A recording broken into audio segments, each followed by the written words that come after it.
For this delicious flourless chocolate torte with ganache, first preheat your oven to 350 degrees Fahrenheit, 121 degrees Celsius, with a pan of water on the lower third shelf of the oven to create moisture while the torte is baking.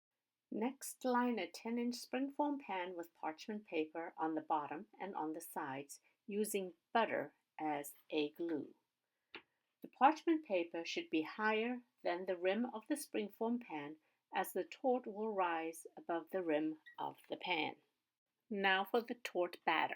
We will need some chocolate chips, and in this case I'm using the dark chocolate with some butter, vanilla extract, cream of tartar, and separated eggs.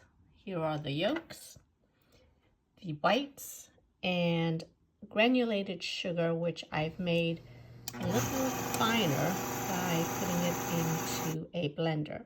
So this would be the grain size of the sugar.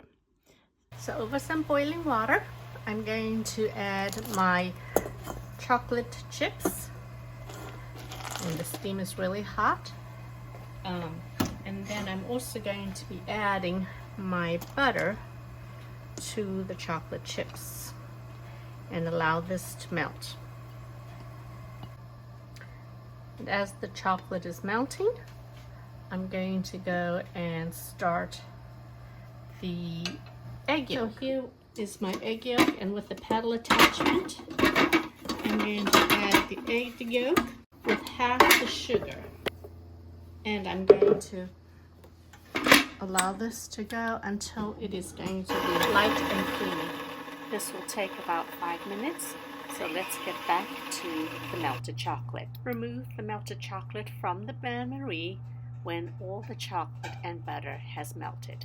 Back at the egg yolk mixture, initially it will be bright in color and slowly become light and fluffy.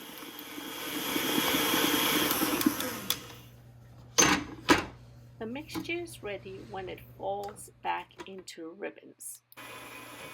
Now add the vanilla and the chocolate to the egg yolk mixture.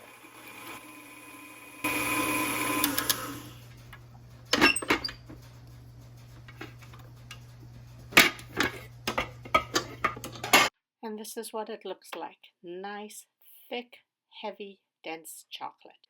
Now for the egg white mixture. In order to ensure that your egg whites are going to be at the peak volume and stability, make sure that the container in which you are whisking your egg whites is very clean. With your whisk attachment, beat the egg whites at medium-low speed until it becomes frothy.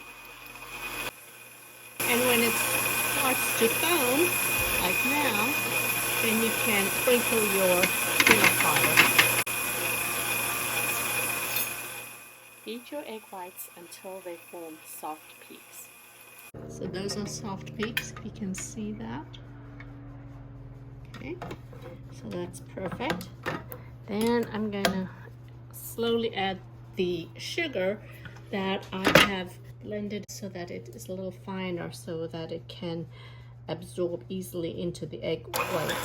Slowly start adding the sugar, and that's why the shield is so helpful.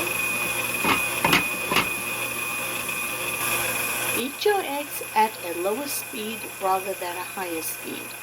If you beat your eggs at a higher speed, it seems to be more voluminous, but it is not as structurally dense and deflates easily, rather than if you beat the eggs at a lower speed. See that the whisk leaves streaks in the egg white, then that is when you know that it's close to having stiff peaks.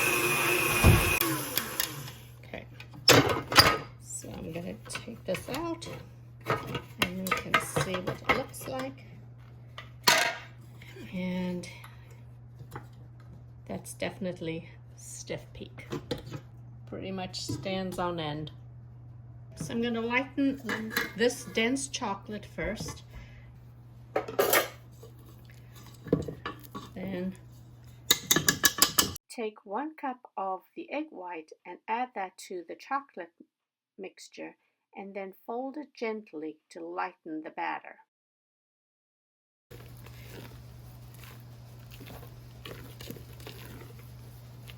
Once the chocolate mixture is lightened, add the rest of the whipped egg white into the chocolate mixture and fold gently until completely and uniformly incorporated, making sure that there are no thick chocolate streaks within the batter.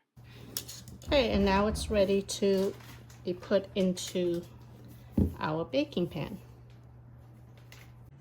The batter should come close to the edge of the springform pan, and that is the reason why we want the parchment paper to be taller than the actual springform pan so that the batter will not overflow.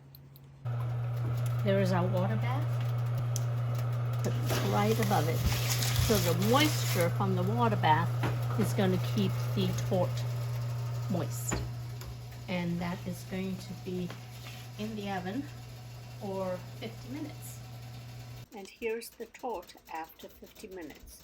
You'll notice that the top does have a few cracks and it has risen well above the parchment paper, but it will deflate when it starts to cool. Thoroughly cool and refrigerate the torte to allow the crumbs to settle back into the torte, making it easier to apply the ganache. Okay, so here is the torte that has been overnight in the refrigerator, and we are going to take it out because it's all set and cold.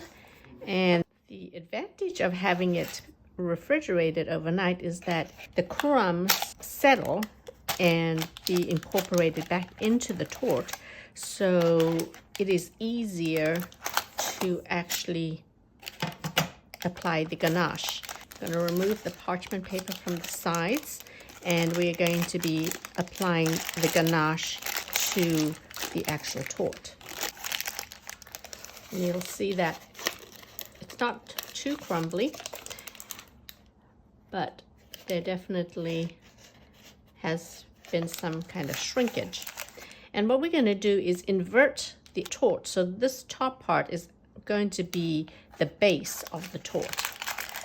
And what I like to do is take it right off the springform pan.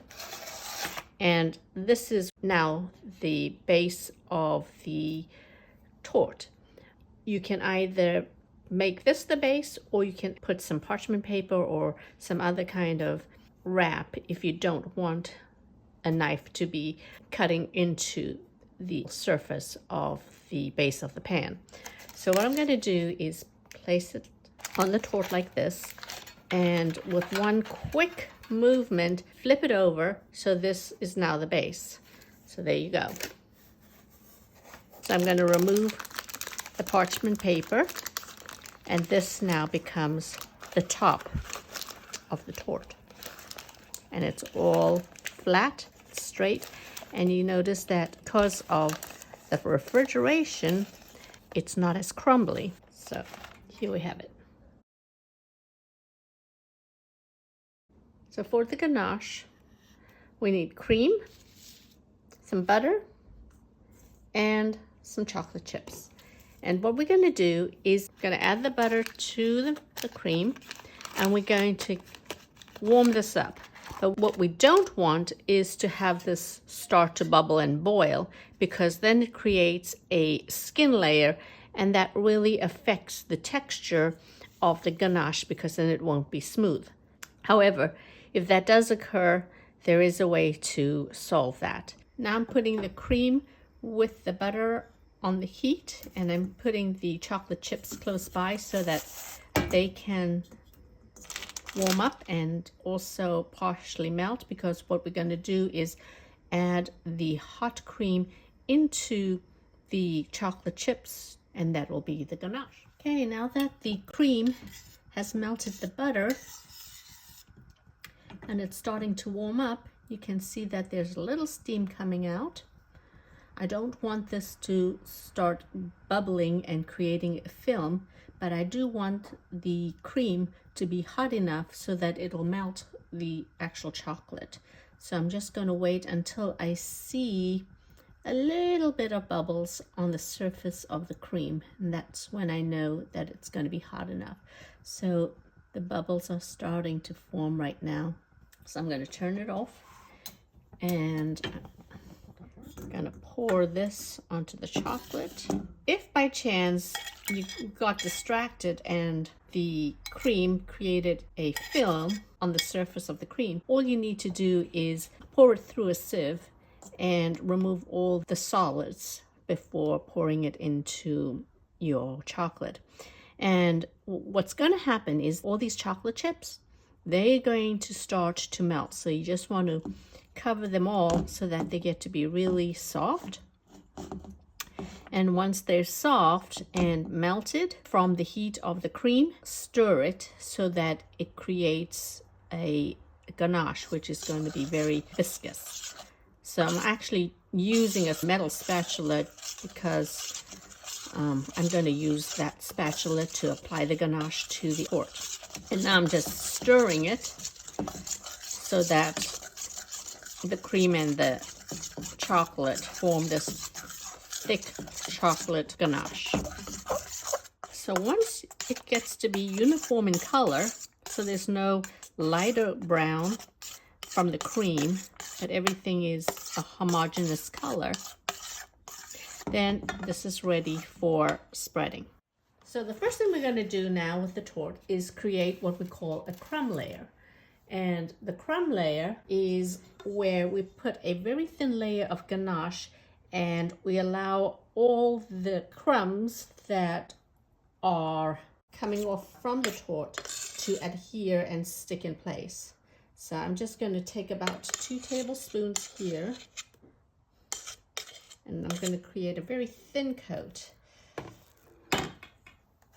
Just allow it to stick. Might require more depending on the actual circumference of your torte. But you'll see that what I'm doing is pretty much allowing all the excess crumbs to adhere to the actual torte. And the nice thing about the crumb layer is that it not only gives it a nice smooth surface, but because the torte has been refrigerated overnight, the temperature of the torte is cold, so when the ganache is applied to the torte, it will somewhat harden pretty quickly.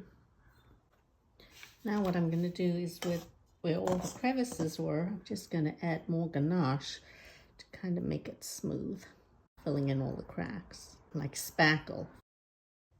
So this is the crumb coat, and then we're going to pour a layer of the chocolate ganache over the top.